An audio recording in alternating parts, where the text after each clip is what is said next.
For the next 20-odd minutes, I will be unpacking events transpiring within and beyond Namibian borders on the midweek edition of Primetime News. Greetings to our global audience and many thanks for tuning in. Always a pleasure having you. I'm Michael Madimba. We commence tonight's bulletin in the National Assembly with SWAPO party lawmaker Sebastian Karupo urging the National Assembly to pass a motion that will compel the government to begin compiling information on Namibians who worked in South African mines. Karupo moved a motion in Parliament last week to include Namibian former mine workers in South Africa and the ongoing compensation for ex-mine workers from Southern Africa. Let's have a listen.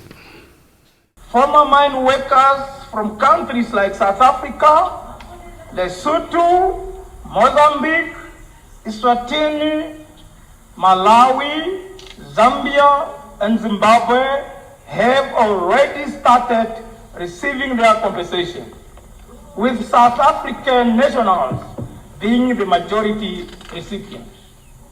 There are only 65 records of ex-miners from Namibia in the database, and further details are needed of mine workers from Namibia that worked in the mines in South Africa. End of quote. According to the Compensation Commission for Occupational Disease in Mines and Works data, here are the countries and unpaid claims over 25 years, which includes Namibia. 33,785 unclaimed, totaling to 496,161,617 South African rand. Staying in the National Assembly, Popular Democratic Movement Member of Parliament Maximilian Kashimune has called on Minister of Information, Communication and Technology Dr. P.M. Shilinga to extend the registration of SIM cards, citing a lack of awareness. Kashimune made the call on the National Assembly on Tuesday following the announcement by the Ministry's Executive Director, Dr. Audrey Mate, last week that there will not be a further extension for the registration of SIM cards beyond the date of 31st December 2023, and that members of the public who fail to register their SIM cards will be disconnected. Let's listen in.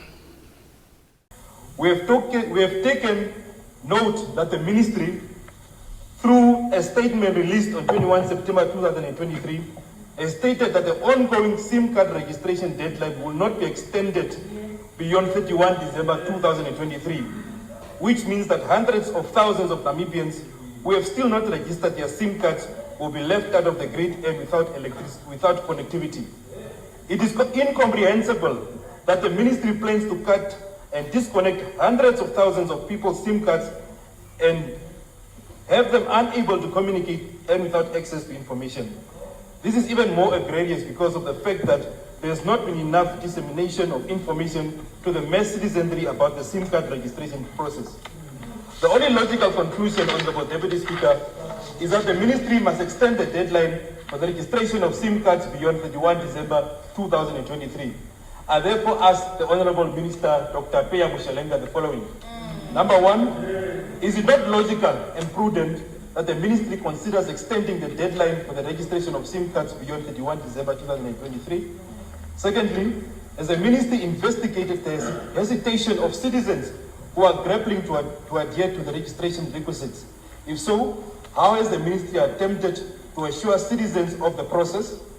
Thirdly, what collaborative efforts has the Ministry engaged in with service providers such as MTC and TN Mobile to activate a constituency-by-constituency registration approach in an attempt to avoid cumbersome travels and prolonged waiting periods for citizens, especially in the rural areas?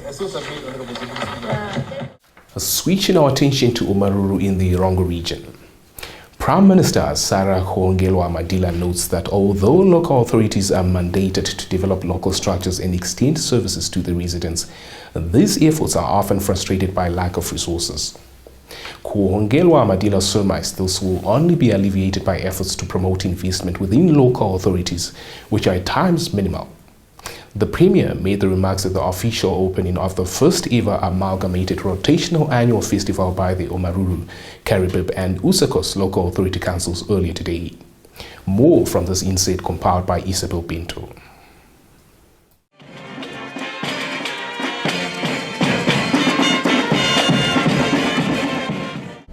Therefore, the efforts to promote investment within local authorities are commendable as they enhance the capacities of these local authorities to attract investments and to contribute to employment creation within their jurisdictions.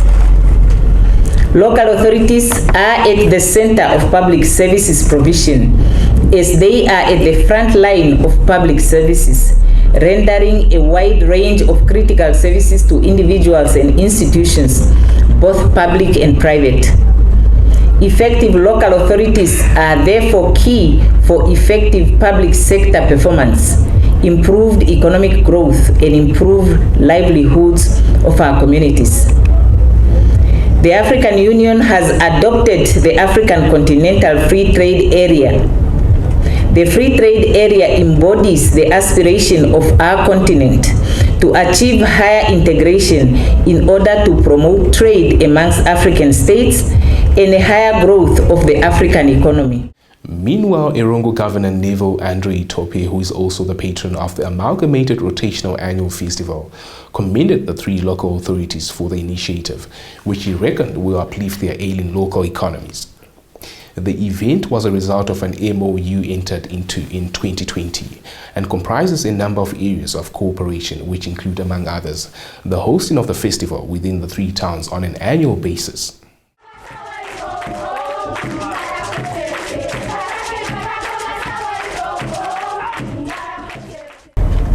It is a well-known fact that with the decline of commodity price and the prolonged drought, these three towns which have started this initiative have relied on the mining and agricultural sector and had minimal growth in their local communities or local economies.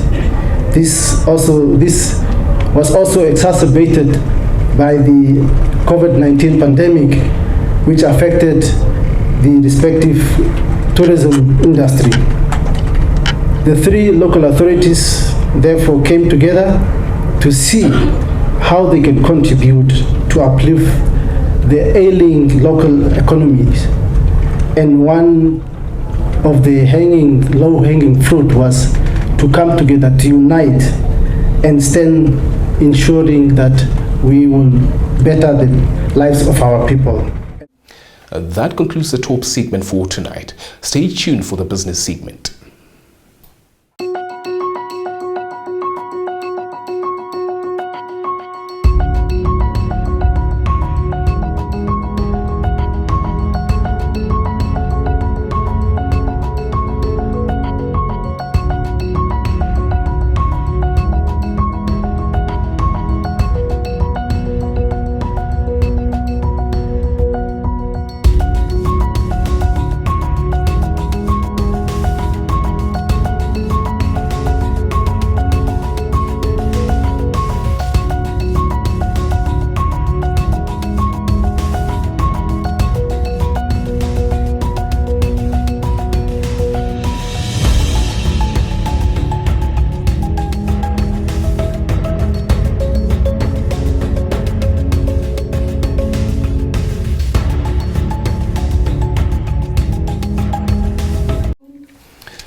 Welcome to the Primetime Biz segment, the hub for all things business and economics.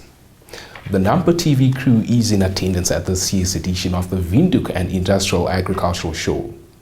In tonight's Primetime Biz slot, we'll bring you an insight on the event organizers' take on the exhibition fair thus far. This year we have over 200 exhibitors.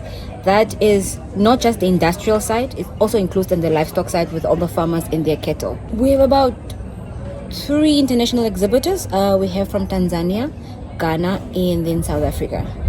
I think what will excite them is that the Windhoek show is starting to get back on track, and that's good for everybody because all the events then are gradually getting back on track. And for us, we're excited because some of the old exhibitors who have not been here pre-COVID are now starting to come back to the show. They are trying to also then market their businesses to just show that they are also still operating and in operation. And so this is a good place and a good chance for them to then show what they have and what they, what new services that they've brought in with the whole COVID thing. And we're excited that they're actually back.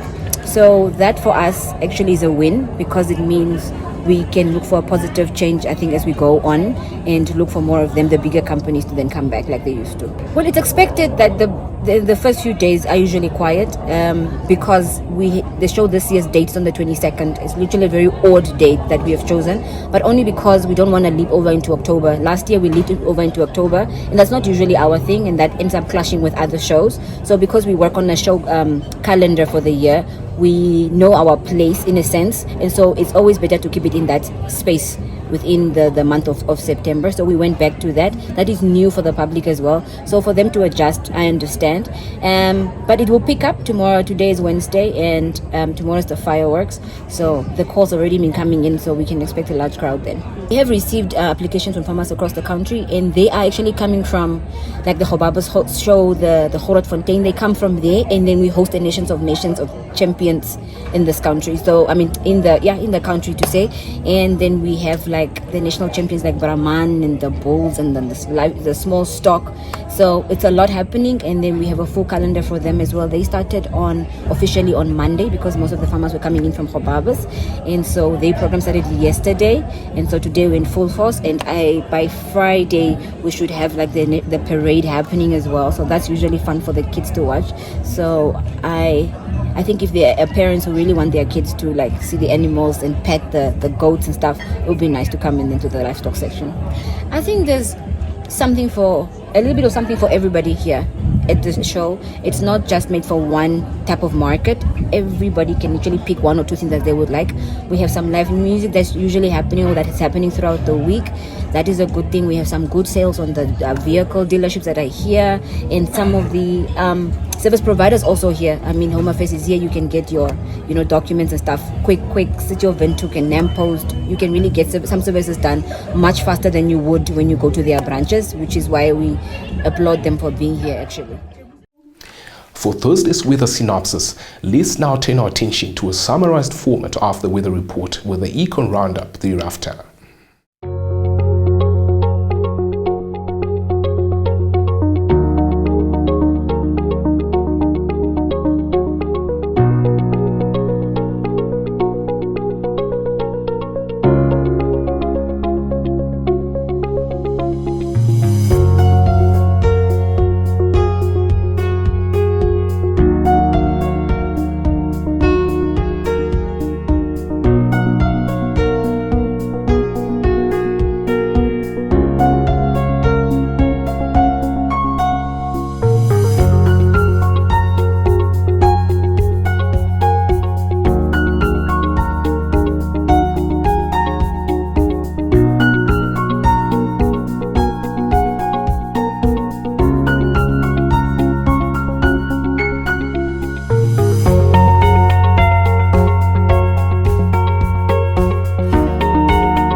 Welcome to Sport Planet, your go-to segment encapsulating sport in action. Fixtures for rounds 2 and 3 of the Namibia Premiership scheduled for Rongo and Rongo have been postponed indefinitely due to a lack of available stadia.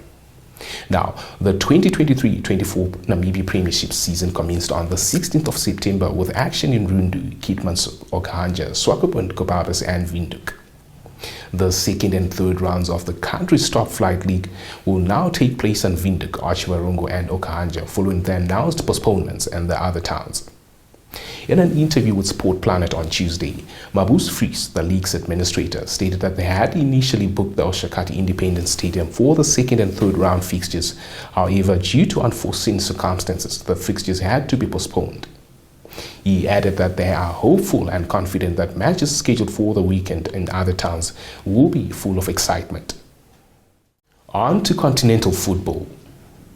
Football authorities in Botswana are optimistic of winning the bid to host the Africa Cup of Nations for the first time in 2027. Botswana initially expressed its interest to submit a joint bid with Namibia before the western neighbor pulled out a few weeks before the deadline, forcing Botswana to go alone. Now, Botswana's bid document shows the country intends to construct at least 4 new stadia and 4 different locations around the country, namely the capital Gaborone, the second largest city of Francistown, and the 2 tourism towns of Maun and Kasane. A delegation from the CAF visited Botswana in August to gauge the country's preparedness and potential to host the competition in 4 years' time. Stay tuned for your sports roundup.